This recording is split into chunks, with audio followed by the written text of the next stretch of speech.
11th. Clear? STD 11 subject maths. Are you ready?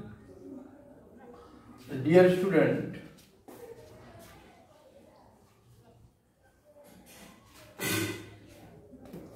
today I will discuss about the question number 2 of exercise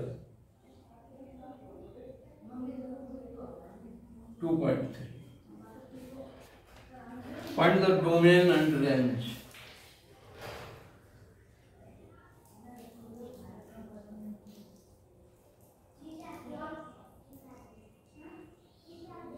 Domain and range. Find the domain and range of the following real functions. Of the following real functions. इसमें पहला part है आपका f(x) equal minus mod of x। देखो जरा ध्यान दो, बहुत अच्छा सवाल है।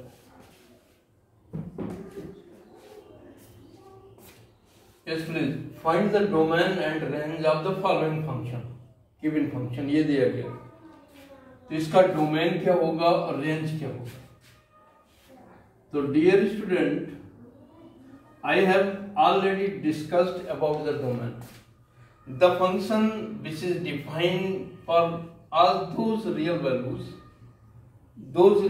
जिन real values के लिए कोई function define होता है, ठीक है ना, उनका सेट क्या कहलाता है? Domain. For all the values of x for which this function is defined is known as domain. The set of them is known as domain. जरा इसे समझ लो। x के जिन मानों के लिए कोई फंक्शन डिफाइन होता है, उन वैल्यूज का जो सेट होता है उसे हम लोग डोमेन कहते हैं। जैसे ये x बराबर 1 के लिए भी डिफाइन है, 2 के लिए भी डिफाइन है। 1 रखो तो मॉड ऑफ 1 1 माइनस 1, 3 रखो, 0 रखो, 5 रखो, सबके लिए डिफाइन है। क्लियर? जो भी रियल वैल्यू रख दो आप, x के रियल वैल्यू सारे होते हैं, positive integer, negative integer, rational, irrational etcetera. तो जो भी वैल्यूज आप यहाँ रखोगे केवल वो रियल हो, उसके लिए फंक्शन डिफाइन है। जैसे आपने 0.5 लिख दिया तो माइनस 0.5 बराबर क्या हो जाएगा? माइनस पीछे लगा रहेगा, माइनस 0.5 आएगा। और जैसे मान लो यहाँ पे आपने लिख दिया -1/2, तो -1/2 का भी 1/2 होगा, लेकिन ये माइनस पर आ जाएगा। तो यहाँ पे डोमेन क्या होगा? क्लियरली कॉमन सेंस का सवाल है।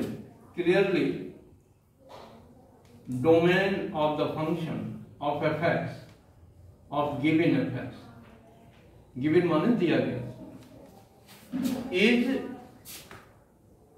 Equal to capital R। Capital R क्या है? Set of real number, set of real numbers. थोड़ा यहां ध्यान देना, कोई भी रियल नंबर आप लिख दो तो सेट ऑफ रियल नंबर, इसका माने ये फंक्शन सारे रियल नंबर के लिए डिफाइंड है। इसका मतलब इसका डोमेन हो गया set of real number. Clear? अब रेंज क्या होगा? रेंज और आपसे पूछा गया, देखो तो रेंज इक्वल, जैसे आपने यहां 1 रखा तो आंसर आएगा -1, बिकॉज ये माइनस पीछे लगा हुआ है। अगर -2 रखा तो -2 तो पॉजिटिव हो जाएगा मॉड की वजह से, लेकिन ये माइनस तो नहीं बदल पाओगे आप, तो -2 माने कोई भी रियल नंबर लिखो, लेकिन यहाँ उत्तर आपका माइनस में आएगा एक्सेप्ट 0। 0 रखोगे तो -0 होगा, -0 माने 0, -0 मीन 0। तो रेंज इसका क्या होगा? सारे नेगेटिव रियल नंबर और 0। अब सारे नेगेटिव कहां से लिखोगे?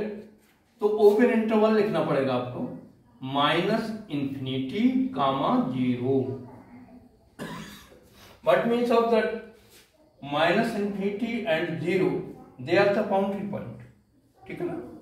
तो but we require the negative number, clear? तो 0 को तो आप शामिल भी कर सकते हो और नहीं भी कर सकते हो। देखो आंसर ये भी सही है। अगर कोई विद्यार्थी ऐसे लिख देता है -∞, (0) और ऐसे कर देता है, तो that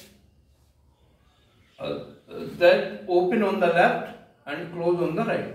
आप लोग जानते हो इंटरवल दो तरह के होते हैं, एक क्लोज इंटरवल और एक ओपन इंटरवल। ओपन इंटरवल के लिए छोटा ब्रैकेट आता है, क्लोज के लिए बड़ा। क्लियर? तो क्लोज में क्या होता है, जैसे a कमा b, तो a और b के सारे बीच के नंबर वो लिए जाएंगे और बाउंड्री पॉइंट a और b भी शामिल होंगे इस इंटरवल में। और इस इंटरवल में जैसे यहाँ लिखा है a कमा b, तो ना a कॉमन हो शामिल होगा ना v। Neither a include nor v include. Include only numbers which are lie between a and b। तो ओपन इंटरवल में क्या होता है बेटा, बाउंड्री पॉइंट शामिल नहीं होता है। क्लियर? तो चूंकि जीरो भी रियल, जीरो को भी रियल नंबर कहा गया, तो जब जीरो रखेंगे तो यहाँ आएगा -0। -0 को हम +0 मानते हैं, तो इसका मतलब आंसर ये ज्यादा करेक्ट है, -∞, 0 इसमें शामिल हो सकता है, 0 आ जाएगा।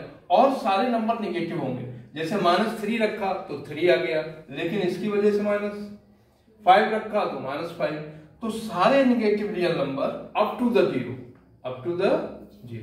तो दैट अवर रेंज। ये क्या होगा, रेंज। क्लियर? तो in this way we write the domain and range.